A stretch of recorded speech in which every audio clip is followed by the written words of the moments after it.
who knows where it goes? I can't. I have no idea anymore, man. Well, I don't think we're good.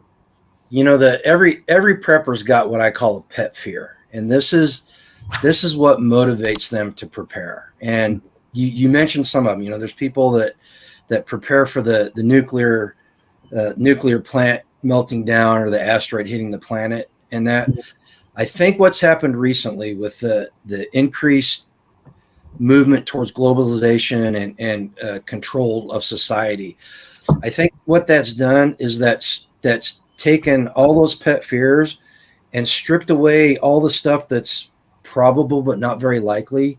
And people are now seeing exactly what may be in store, and that's causing that rush to prepare even more. And I agree with you 100%. Prepare now. We still got the ability. It's not illegal, and we've still got the ability to prepare materially and financially. You've given the first part of this live stream great example on how to prepare for it mentally and all that stuff. But you need to start doing that. And I'm gonna add something onto what you said about being self-sufficient. All right. Mm-hmm. Community is such a paramount importance through this whole thing.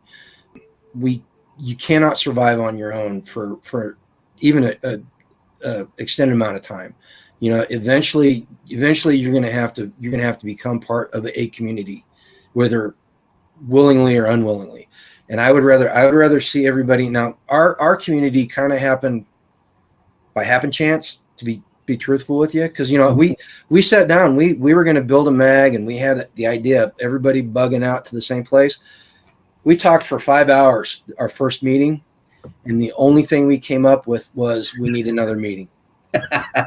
And I guarantee you that conversation is taking place time and time again across the country. And it just so happened we all started moving into the same area. And what community looks like for us doesn't look like what it looks like for everybody else. Because like I said earlier, right now, your community is that extended network of friends that you're able to plan your routes and get to. So you've got a safe haven in a storm if you need it, you know? Yeah. So I would put that building community at the top of the list and taking part in conversations like this. Everybody that's in the chat right now is taking part of this community conversation here. And hopefully they're able to walk away with anything that or something useful, you know. Yeah. And start looking at future possibilities, right? Look at the elections coming up. You know, I mean, maybe Biden makes it into 2024.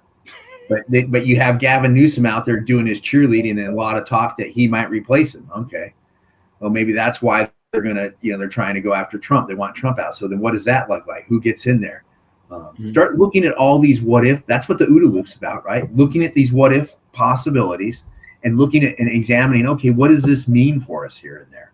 And then trying to get ahead of it in those aspects. Thanks, Milo.